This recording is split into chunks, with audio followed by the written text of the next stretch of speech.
আজকের গল্প একজন নুরুজ্জামান।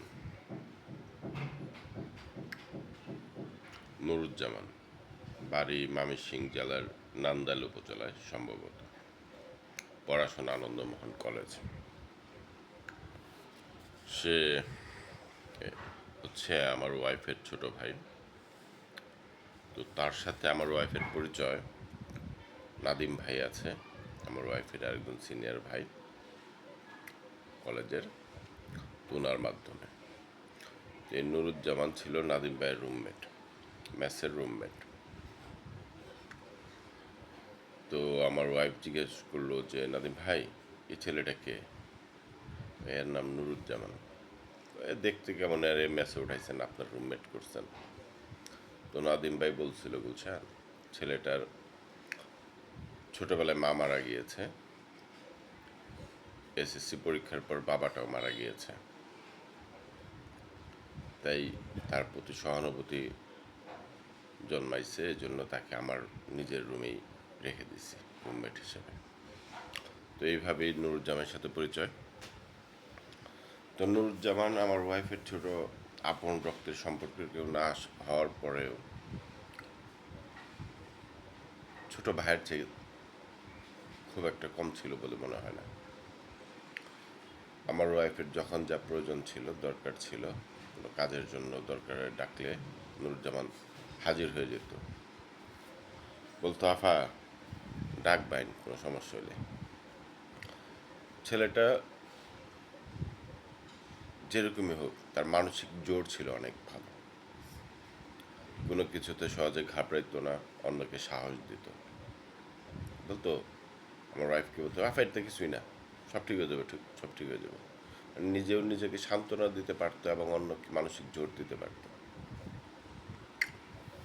তো এই নুরুজ্জামান হচ্ছে ক্ষণজন্মা নুরুজ্জামান। চলে গিয়েছে গত বছর। যাওয়ার আগে অনেক স্মৃতি রেখে গিয়েছে, অনেকের স্মৃতির পাতায় আঁচড় কেটে গিয়েছে। তো আমার ওয়াইফের যখন যে কোনো প্রয়োজনে নুরুজ্জামান হাজির হয়ে যেত, সার্বিক সহযোগিতা করত।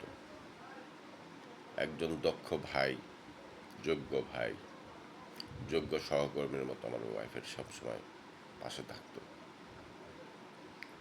তো এই নুরুজ্জামান আমাকে পছন্দ করতো না। তো আমি একদিন ময়মনসিংহ গিয়েছি। তো নুরুজ্জামান আসছে আমার ওয়াইফের সাথে ময়মনসিংহ বেলিতে দেখা করার জন্য। তো আমাকে দেখে বলে, আফা, আফা বলতো না, তো সাধারণত ম্যাডাম বলতো। আমার গুলশান আফা বলতো, ম্যাডাম বলতো। ম্যাডাম বলার কারণ হচ্ছে, এরা একটা মাল্টিমিডিয়া কোম্পানির মার্কেটিংয়ের কাজ করতো, ডেস্টিনি, অনেকটা ডেস্টিনির মতো, এমএলএম বিজনেস। তো এই জন্য মানে আপা না বলে ম্যাডাম বলতো। তো বলতো, ম্যাডাম, এটা কী দেখে পছন্দ করছেন? এটা তো ভালো না। হ্যাঁ, এই লোকটা ভালো না, এটার সাথে সম্পর্ক রাখেন না, জানি আপনি এটা কিতা ভুল করুন। হ্যাঁ, এটা ভালো না। তো আসলে ঘটনা হয়েছিল কি, যে আমি ময়মনসিংহ গিয়েছি, আমার বন্ধু বান্ধব নেত্রকোনার অনেকেই তো ময়মনসিংহে পড়াশোনা করছে। তো তাদের সাথে বেলিতে আড্ডা দিচ্ছিলাম। তো এই সময় নুরুজ্জামান আমাকে দেখছে। তো আমার যেসব বন্ধু বান্ধব কেউ চিনত, ওইখানে আড্ডা দেওয়ার সময় যারা ছিল তাদের অনেককেই সে চিনত।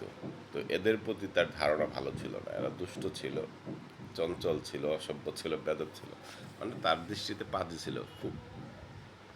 সেজন্য সে গুলশানকে বলছে, আফা, এটা ফসা ফসা লোকের সাথে চলাচল, ফসা বন্ধু বান্ধব, এইটাও ভালো না। মানে আমার বন্ধু বান্ধব পাজি, আমিও ভালো না। এই জন্য সে অপছন্দ করত সবসময়। যাই হোক, অবশেষে আমার ওয়াইফ পড়াশোনা করে বিয়ে শাদী হওয়ার পরে মাম টাঙ্গাইল চলে আসছে, কিন্তু সবসময় ফোনে যোগাযোগ হতো। তো আমার ওয়াইফ গুলশান যে মেসেজ ছিল, যতটুকু শুনতে পারছি, তো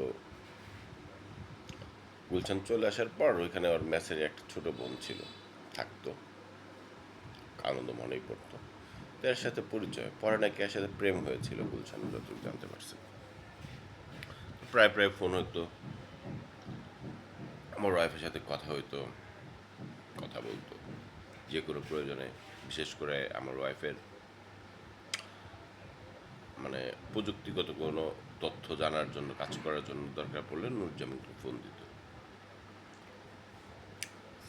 তো বহুবার নুরুজ্জামানকে বলছে টাঙ্গাইল ঘুরে যা, টাঙ্গাইল ঘুরে যা। তো নুরুজ্জামান আসবে আসবে বলে আর আসতে পারে না। তো বছর দুয়েক আড়াইক আগে নুরুজ্জামান ঢাকা গেছিল আমার ওয়াইফের ফুফাতো বোন, আমার শালি সারার বাসায়। ওইটাই তার সারার বাসায় প্রথম যাওয়া এবং শেষ যাওয়া। আমার ওয়াইফের মাধ্যমে আমার ওয়াইফের ফুফাতো বোন সারার সাথে নুরুজ্জামানের পরিচয়। তো ফ্রেন্ডলি সম্পর্ক হয়েছিল, ছোট, অনেকটা ভাই বোনের মতো সম্পর্ক হয়ে গেছে। তো নুরুজ্জামানকে সারা বলছে আয় আয় ঢাকা, আয় ঢাকায়। তো একবার নুরুজ্জামান পরীক্ষা দেওয়ার জন্য ঢাকা গেছে, চাকরির পরীক্ষা।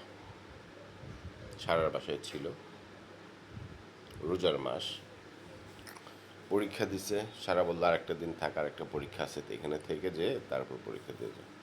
নুরুজ্জামান বললো না, বাড়িতে যায়, আবার পরীক্ষা হলে আবার আসবে না। তো ওইটাই নুরুজ্জামানের সারার বাসায় প্রথম যাওয়া এবং শেষ যাওয়া। সারার বাসা থেকে নুরুজ্জামান তার গ্রামের বাড়িতে চলে যায়, রোজার মাস ছিল, সারাদিন রোজা রাখছে ছেলেটা। হঠাৎ করে বিকালের দিকে মসজিদের কারেন্টের লাইনে সমস্যা হয়েছে, ফ্যানগুলোতে একটু সমস্যা হয়েছে। তো নুরুজ্জামান সমাজের ছেলে, নামাজি ছেলে, রোজাদার।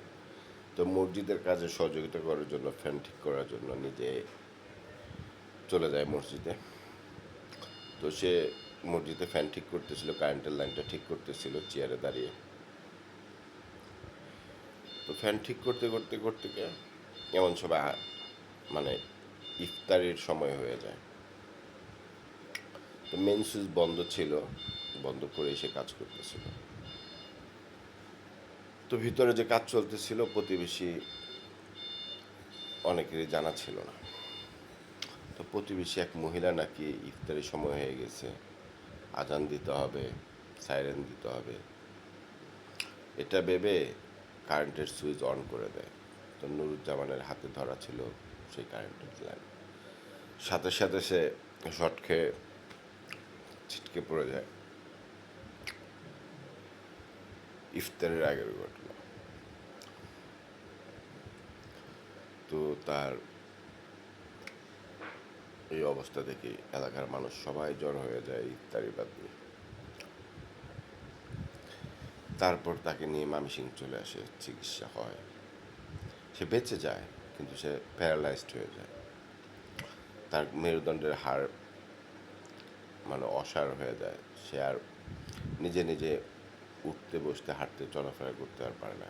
কোমর, বিশেষ করে মেরুদণ্ডের হাড় অচল হয়ে যাওয়ার কারণে সে টোটালি সোজা হয়ে দাঁড়াতে আর পারে না। কিন্তু তার হাত, মানসিক জোর, বুদ্ধি সব আগের মতো আল্লাহ রেখেছে।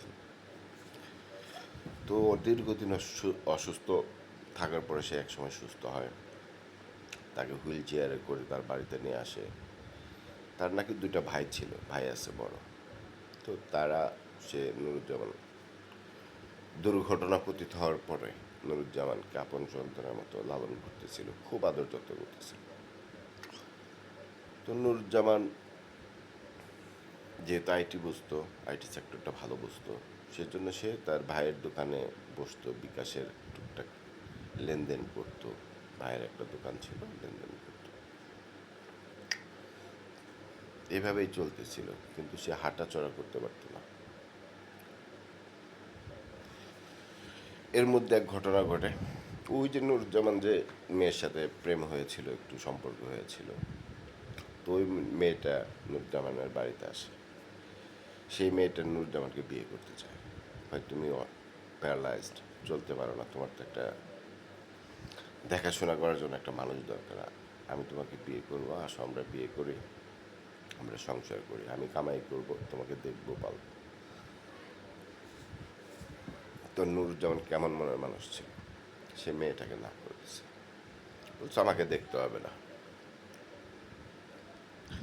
আমাকে দেখতে এসে তোমার জীবনটা নষ্ট করো না। পরে মেয়েটাকে না করে দিচ্ছে, বুঝাই দিচ্ছে। মেয়েটা খুব মন খারাপ করে পরে চলে গেছিল। পরে নুরুজ্জামানের সাথে কথা হয়েছে কিনা জানি না।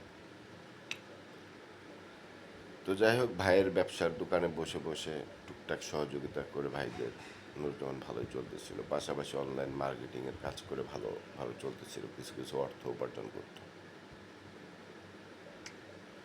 তো এভাবে বসে থাকার কারণে অল্প বয়সে নুরুজ্জামানের মানে বিভিন্ন অসুস্থতা তার ভিতর ধরে যায়, বিশেষ করে ডায়াবেটিস, হাই প্রেশার, এগুলা। কারণ অনেক ওষুধ খাইতে হয়েছে, ওষুধ খাওয়ার ফলে বিভিন্ন সাইড এফেক্টের কারণে শারীরিক অন্যান্য অসুখ বেড়ে যায়।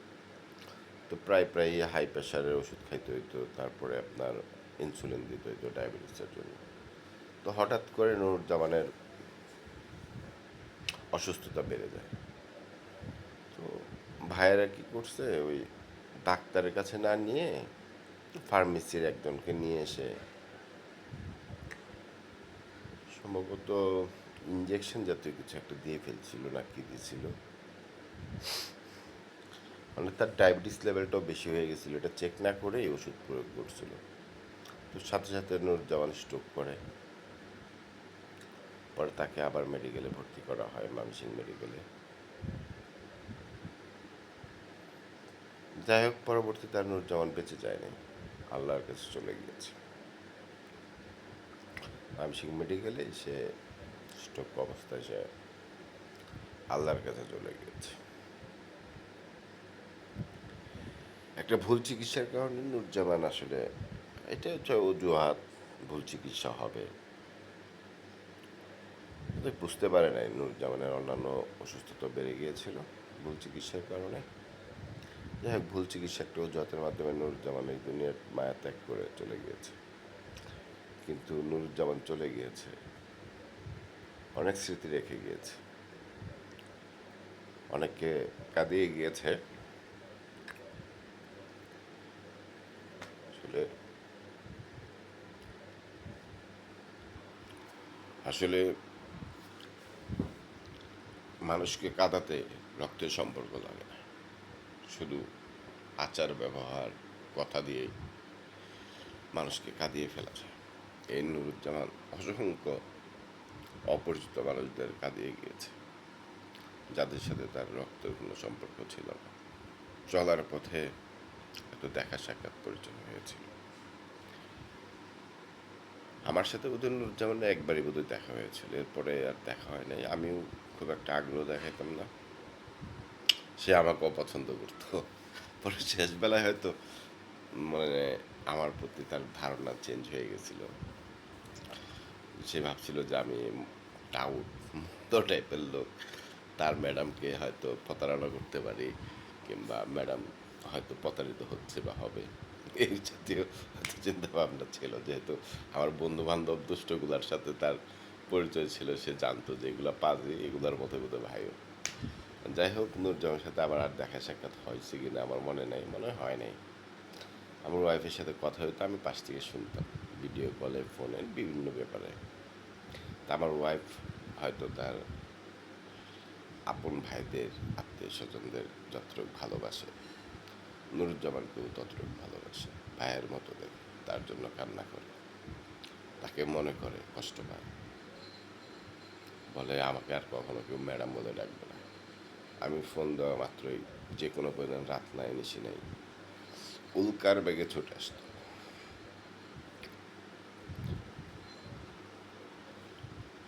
আল্লাহ এইসব নুরুজ্জামানদের ব্যস্ত নাশক করুক। পৃথিবীতে বেঁচে থাকা নুরুজ্জামানদের আল্লাহ নেক হায়াত দান করুক।